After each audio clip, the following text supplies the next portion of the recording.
반갑습니다. 민중교육연구소 소장 이의엽입니다.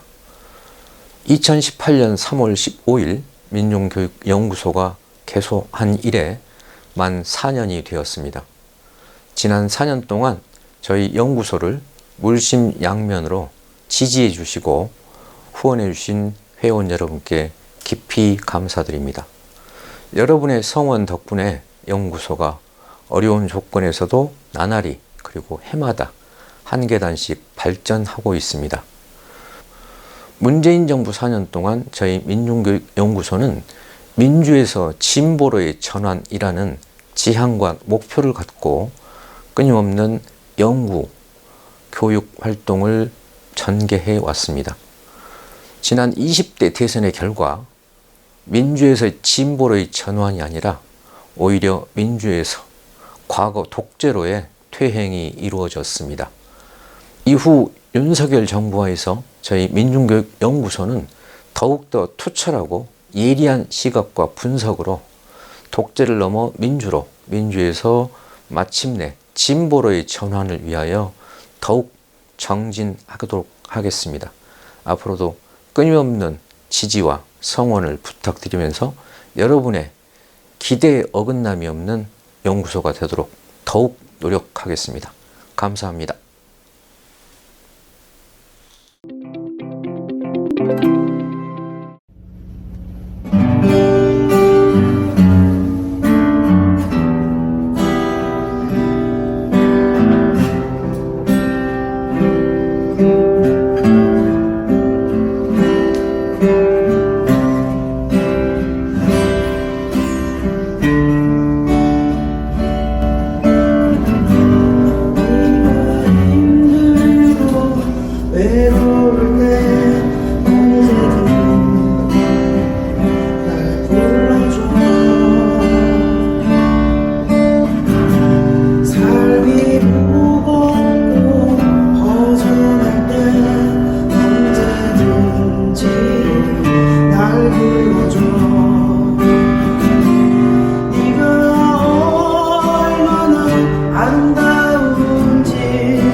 민중교육연구소 4주년을 축하드립니다. 민중의 땀이 더 빛나는 세상까지 민중교육연구소가 함께해 주시기 바랍니다.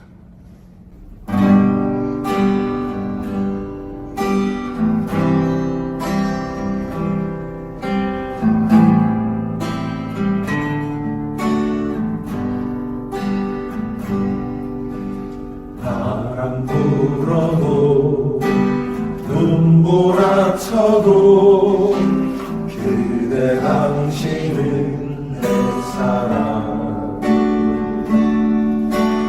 거친 손가락 못생긴 얼굴 당신은 나의 참사랑.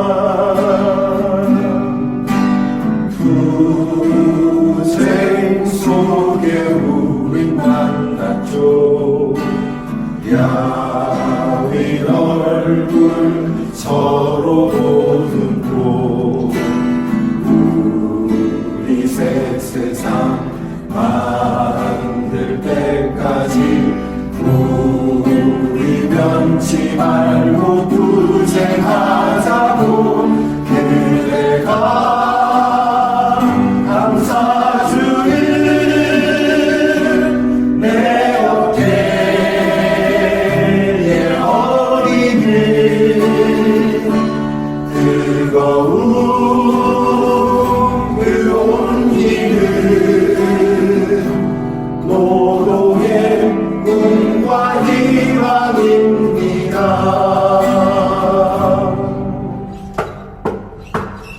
바람 불어도 눈보라쳐도 그대 당신은 내 사랑. 거친 손가락 못생긴 얼굴 당신은 나의 참사랑. 투쟁 속에 우리 만났죠. 야윈 얼굴 서로 보고 우리 새 세상 만들 때까지 우리 변치 말고 투쟁하자고. 그대가 감싸주는 내 어깨에 어린이 뜨거운 그 온기는 노동의 꿈과 희망입니다. 뜨거운 그 온기는 노동의 꿈과 희망입니다.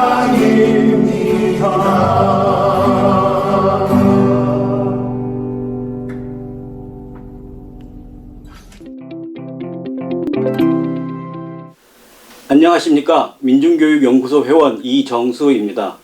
이번에 민중교육연구소 이의엽 소장님께서 네 번째 칼럼집 정권교체와 체제위기를 출간하셨습니다.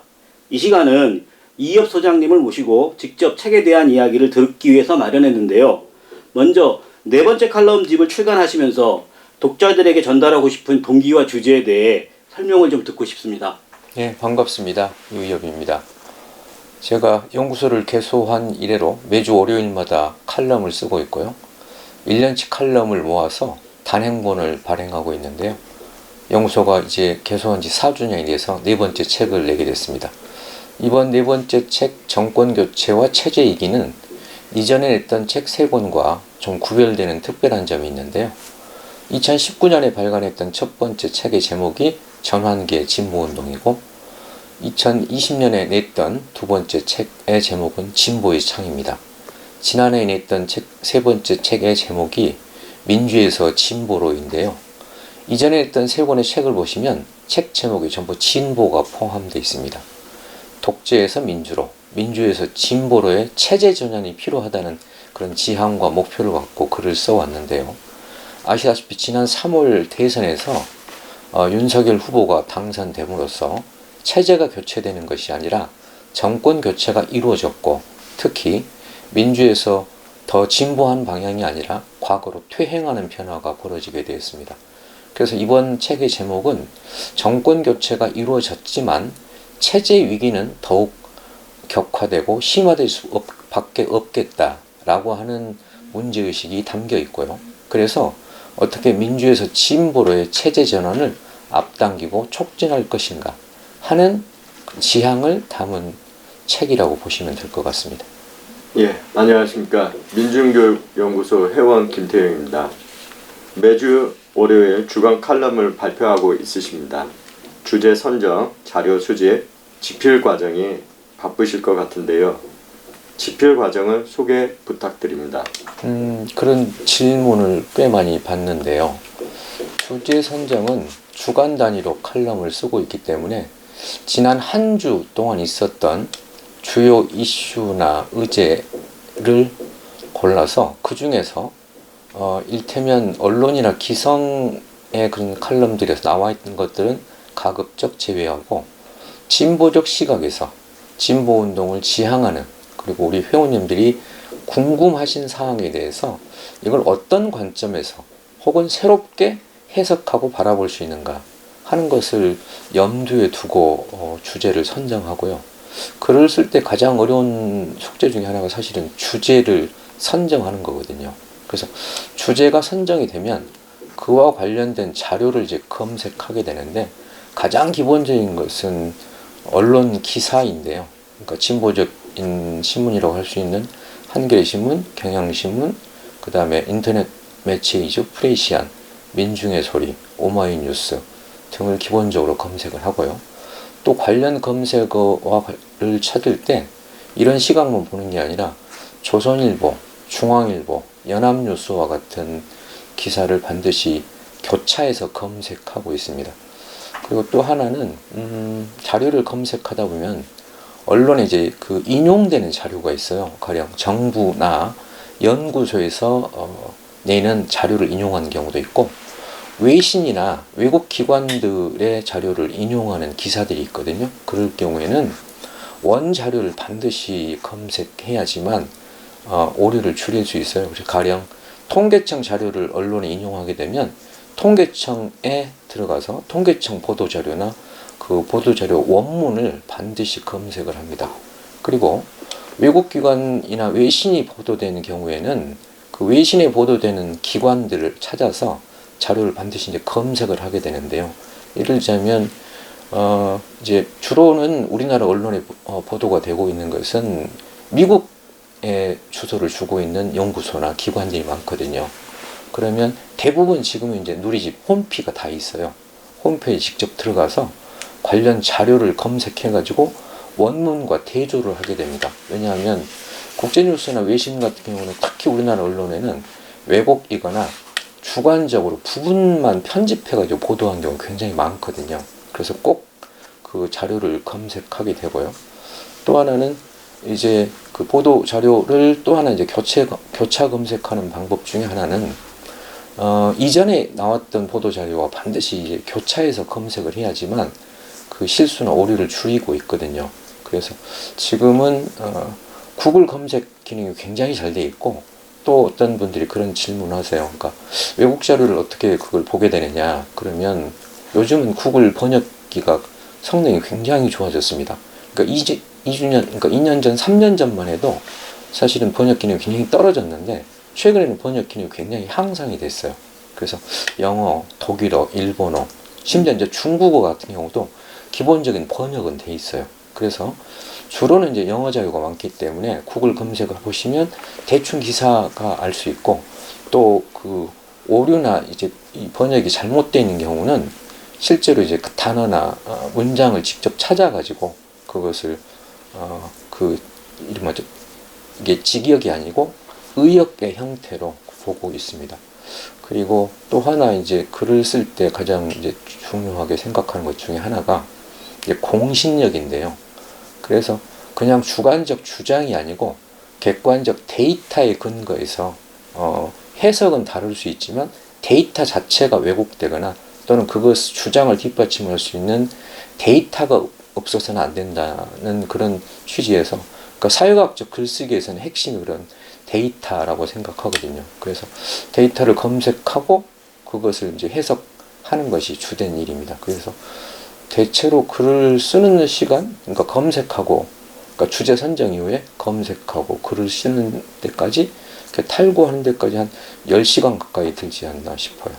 그러니까 사실은 일요일마다 거의 이제 철야를 하게 되는 셈인데요.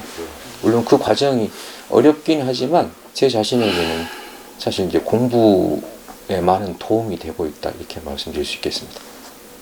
예, 집필 과정을 들어보니까 아우 정말 대단하네요. 근데 사실 소장님은 집필만 하시는 게 아니고 전국적으로 상당한 강의 일정을 또 소화하고 계시거든요. 그러다 보니 이거 매주 월요일 칼럼을 준비하시는 일이 보통이 아닐 것 같은데 혹시 곤란했던 일은 없었는지 생각나는 에피소드가 있다면 좀 소개해 주시죠. 글 쓰면서 제일 곤혹스러운 경우는 주제를 선정해가지고 글을 쓰다가 나중에 새벽쯤 돼가지고 다시 자료를 검색해보면 비슷한 가령 이 주제에 대해서 신문에 칼럼이 실렸거나 다른 필자들이 이미 글을 쓴 경우가 있어요. 그럴 경우는 그걸 이제 다 반복할 수가 없으니까 새로 주제를 선정해가지고 가령 4시부터 써가지고 한 8시까지 글을 급히 완성해야 된다든가 그런 경우가 몇 차례 있었는데 그게 이제 가장 곤혹스러운 경우고요. 또 하나는 이제 명절이나 연휴가 끼어 있는 경우가 있거든요. 그래서 이제 추석, 구정, 명절에도 어차피 연휴가 끼어 있어서는 월요일 아침마다 글을 쓴다는 원칙을 계속 써왔기 때문에 그때 어려움이 좀 있었고, 세 번째는 제가 지난 4년 동안 매주 글을 써왔는데 딱 한 번 글을 게재를 못한 경우가 있었습니다. 작년 12월 24일이었는데요. 제 동생이 코로나에 감염돼가지고 갑작스럽게 세상을 떼게 됐어요. 그래서 동생의 빈소를 지키느라고 칼럼을 한 번 못 썼던 것, 그게 기억에 남습니다. 예, 여러 가지 많은 에피소드가 있습니다. 개인적으로 제가 칼럼을 읽다 보면 젊은 세대나 생각이 다른 사람들의 논리를 제대로 이해하지 못하고 있을 때가 많다고 생각됩니다. 일부러 그러는 건 아닌 것 같은데 제 삶의 경험이 달라서 어쩔 수 없나 싶기도 하고요. 꼰대 소리를 피하고 확증 평양에 빠지지 않으려면 어떤 노력이 필요할까요?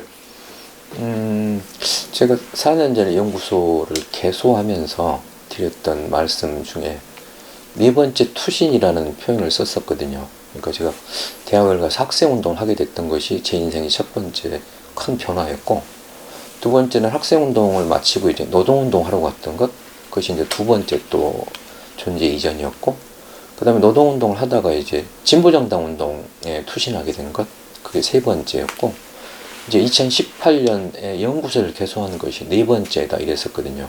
그러니까 이제 새로운 연구, 그 다음에 집필, 강연을 이제 전념하게 된 건데요. 지난 4년을 보내고 나서 깨닫게 된 게, 제 자신도 사실은 어떤 확증 편향이라든가 확신의 함정, 그런 것이 빠질 뻔했다라고 하는 것을 깨닫게 돼요.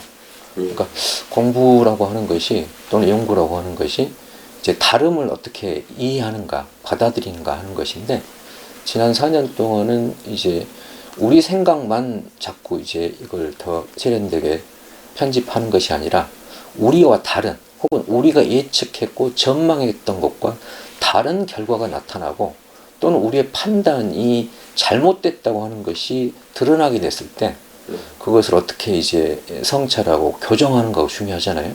더 나아가게 되면 그런 오류를 최소화할 수 있는 것이 무엇인가 생각해 보면, 그러니까 우리에게 편리하고 이로운 것만을 예상하는 게 아니라 우리에게 불편할 수도 있고 혹은 우리 예측과 벗어날 수도 있다 라고 하는 가능성을 열어둬야 된다는 거거든요. 그래서 단선적 사고를 경계하고 여러 가지 다양한 가능성을 개방적으로 사고해야 한다는 것이라고 보거든요.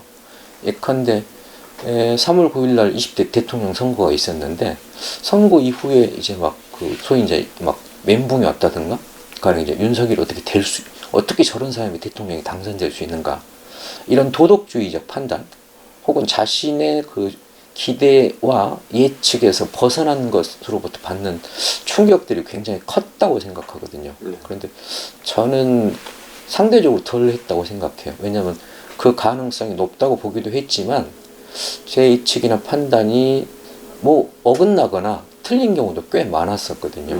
그래서 그걸 보면서 이를테면 이제 진보운동은 가치지향적 운동을 하는 것이기 때문에 자기 가치의 정당성에 대한 확신, 그건 굉장히 중요한 동력이긴 하지만 우리의 지향과 판단이라고 하는 것이 현실에서는 어긋날 수 있다, 틀릴 수도 있다라고 하는 그런 가능성을 열어두는 것, 그것이 중요하지 않나 싶어요. 그래서 공부란 결국은 아는 사실을 더 정확히 구체적으로 더 뚜렷하게 알게 된다는 것보다도 몰랐던 사실, 내가 받아들이기 어려웠던 부분들을 수용하고 그 가능성을 인정하는 것이 아닌가 싶어요. 결국 이제 공부라고 하는 것이 다름을 수용하고 차이를 어떻게 존중할 것인가 하는 문제라고 생각하는데요. 그런 점에서 어쨌든 우리가 이제 최근에 이제 꼰대 이런 얘기를 듣고 있는데, 세대가 교체되기도 하고 세대 교체 속도가 굉장히 빠르지 않습니까? 이런 때일수록 결국은 우리가 진정한 의미의 공부, 내가 몰랐던 것을 배워가는 것, 내가 인정하기 어려웠던 것을 인정하고 존중해가는 훈련, 그게 필요하지 않나 생각합니다. 이야기를 잘 들었습니다. 아우, 정말 대단하신데요. 이런 일정들을 들어보니까 매 대단히 바쁘게 지내실 것 같아요. 그렇게 쌓인 스트레스는 어떻게 해소하시나요? 혹시 주량은 얼마나 되시는지, 평소에 건강관리하는 요령이 있다면 나름의 방법이 있는지 좀 알려주십시오. 조정래 작가가 그런 얘기를 하셨죠. 황홀한 글 감옥 그랬거든요. 그러니까 글을 쓴다고 하는 것이 감옥이거든요. 그러니까 보통 의자에 10시간 이상 이렇게 앉아있게 되는데요. 화장실 가는 시간 빼고는 앉아있는 시간이니까 사실상 이제 자발적이긴 하지만 그걸 감옥이라 그러거든요.